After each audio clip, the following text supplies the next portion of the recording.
Sommes-nous prêts pour le match contre Naples? C'est la question que tous les supporters se demandent en ce moment. La réponse est non.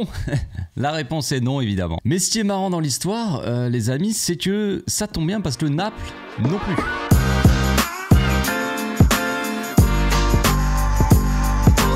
Au passage, n'hésite pas à nous rejoindre si c'est pas encore fait et à partager la chaîne autour de toi, ça fera plaisir à tonton. C'est un peu le match de la dépression entre les deux. La vraie question, c'est pas qui va remporter ce match, c'est qui va être le plus mauvais ou le moins mauvais peut-être. Pour aller plus loin dans la compétition. Les supporters du Barça sont assez solides psychologiquement. Je pense qu'on peut nous qualifier de mental fort, quoi. Vraiment de gars solides dans leur tête parce que on vit des moments compliqués depuis un certain moment, un certain nombre d'années. Pour la première fois depuis que Messi est parti, le Barça est de retour en huitième de finale. Non pas en finale, en huitième de finale. Voilà, on va pas se plaindre, on est déjà là, on profite. Pendant qu'on y est, quoi, j'ai envie de dire, c'est assez triste, mais c'est notre réalité. C'est pas vraiment un exploit, vous allez me dire non plus, d'être en huitième, mais ce qui est assez marrant actuellement, c'est que le Barça est peut-être un des Barça les plus mauvais. En tout cas, depuis que Xavi est arrivé, on a un Barça qui est peut-être le plus mauvais dans le jeu, et pourtant,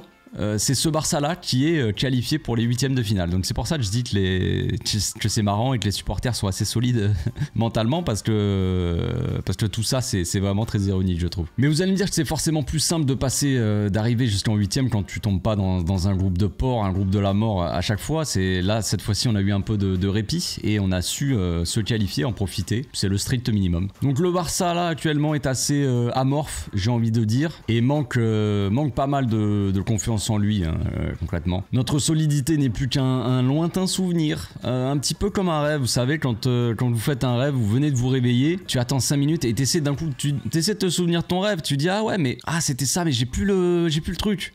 Comment on défendait déjà? Je m'en souviens plus. Bah tant pis, frère, on fera 100, on défend pas, les gars, porte ouverte, et on verra bien comment ça se finira.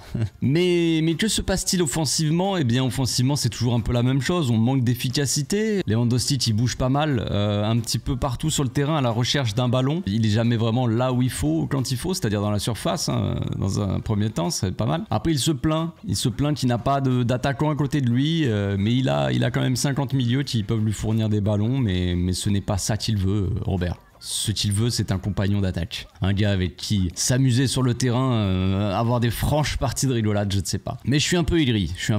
Lewandowski en ce moment, ça va quand même beaucoup mieux. Il arrive il remet un petit peu des buts. Ce n'est pas le Lewandowski dont on a vraiment besoin pour aller loin en Ligue des Champions. C'est pas le grand Lewandowski, celui qui t'amène jusqu'en finale, qui te porte à bout de bras. Venez les amis. Mais c'est un Lewandowski qui se remet à marquer et c'est déjà positif. C'est déjà un bon truc. Il a fini de rejeter ses erreurs et ses fautes sur le dos de Lamine Yamal, un gamin de 16 ans qui est à côté de lui.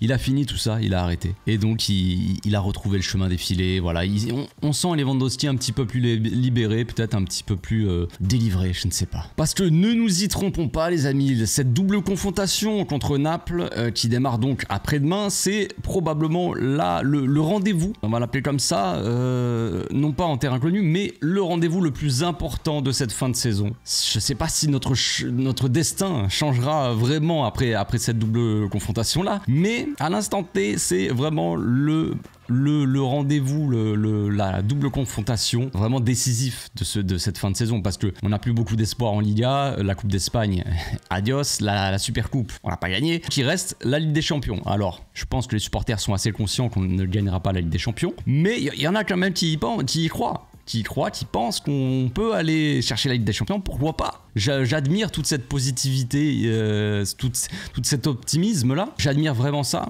J'essaie d'être optimiste des fois, mais là, c'est peut-être un peu trop pour moi quand même.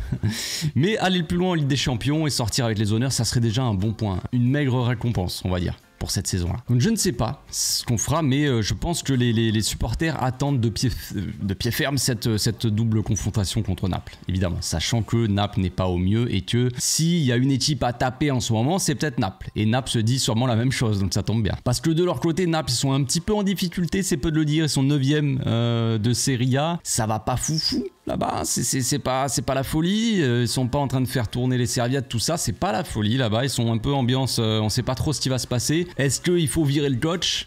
Est-ce que le coach sera encore à la tête de Naples? Peut-être même le temps que je parle, que je prononce ces mots, que je sorte la vidéo, peut-être que le coach ne sera déjà plus coach de Naples, je ne sais pas. Chez nous, on a été un petit peu plus sympa, un petit peu plus ouais, sympathique, gentil avec le coach. On a laissé le choix à Xavi de rester jusqu'à la fin de la saison s'il pensait pouvoir faire des choses. Xavi, il a dit oui. Je pense que j'arriverai à faire des choses jusqu'à la fin de la saison. Il a pas dit quoi, mais il a dit qu'il arriverait à faire des choses. Non, je plaisante. Mais voilà, on a laissé le choix. Là, Naples, ils ont pas l'air de vouloir laisser vraiment le choix à leur coach. Hein. Il va probablement se faire virer juste avant le match. Ce qui serait quand même un sacré,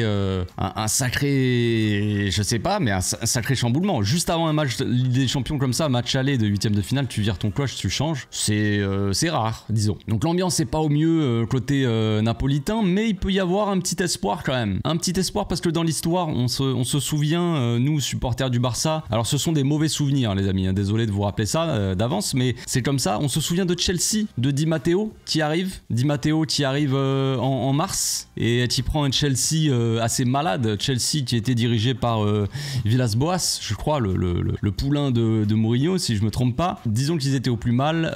Ils ont remplacé donc Villas-Boas par Di Matteo, son adjoint, qui n'a pas forcément d'expérience, qui depuis a totalement disparu. C'est comme ce genre de chanteurs qui sortent une chanson, qui pète de ouf, puis après t'entends plus parler de ce gars. Mais il gagne toujours de l'argent parce qu'il a sorti sa musique, voilà, il s'est gavé, hein. Tant mieux pour lui, on passe le salam d'ailleurs. Mais voilà, Di Matteo, il a repris l'équipe. Il gagne la FA Cup, je crois, avec Chelsea direct. Il remet l'équipe un petit peu à l'endroit et il finit par gagner avec des champions. Et évidemment, qui est-ce qui l'élimine en demi-finale? C'est le Barça. Eh oui, ça tombe sur nous, vous le savez très bien.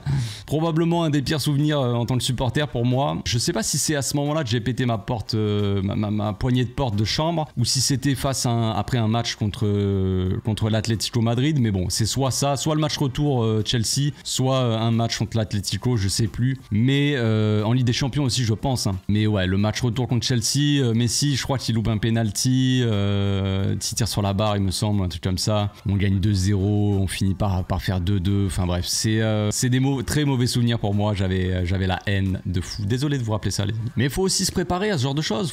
Il faut, en tant que supporter, il faut se préparer à ce genre de dinguerie. En tant que supporter du Barça, évidemment. Mais vous êtes prêts?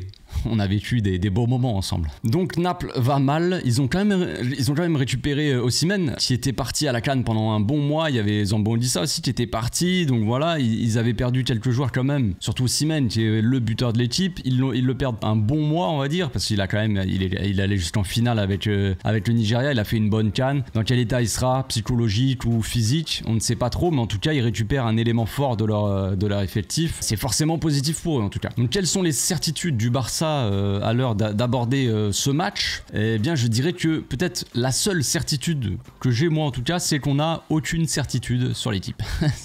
C'est marrant. Ouais. On ne sait pas ce que ça va donner défensivement. On sait qu'on peut encaisser un but en 1 ou 2 minutes en début de match et en début de deuxième mi-temps, ça on le sait. On sait que notre jeu manque de vitesse, de changement de rythme, de fluidité, ça on le sait. Et un peu de folie aussi, de qu'on renaisse sur le terrain, tu sais, un peu des mecs qui osent faire un petit peu des trucs, ça on sait. On sait que celui qui porte l'équipe actuellement, c'est un gamin qui a même pas encore 17 ans. Ça, on le sait. Et pour finir, on sait que la Ligue des Champions, ça a tendance à j'ai l'impression, motiver certains joueurs de l'équipe. Il y a certains joueurs de l'équipe qui sont un peu plus motivés que d'autres quand il s'agit de jouer des matchs de Ligue des Champions. C'est le constat qu'on a fait en ce début de saison. Et c'est là que moi, perso, je place tous mes espoirs là-dedans, quoi. Je me dis, c'est la Ligue des Champions. Peut-être que les joueurs vont se surpasser et arrêter d'être ridicules sur le terrain, je sais pas. Mais peut-être que les supporters de Naples se disent la même chose. Et oui, parce que c'est assez logique. Donc on ne sait pas vraiment comment ça va se passer, ce match. Tous les supporters peuvent croiser les doigts ou commencer à prier, je ne sais pas. Prier que Robert mette un pied devant l'autre. Prier que Roméo ne mette pas les siens sur le terrain. Que Lamine sorte encore une masterclass comme il sait les faire depuis un certain temps maintenant. Que la défense tienne plus de 5 minutes aussi peut-être. Je dirais même peut-être 90 minutes et temps additionnel, ça serait parfait. Mais surtout prier que Di Matteo ne soit pas nommé entraîneur de Naples avant mercredi. Voilà. Prions les amis. Ciao ciao.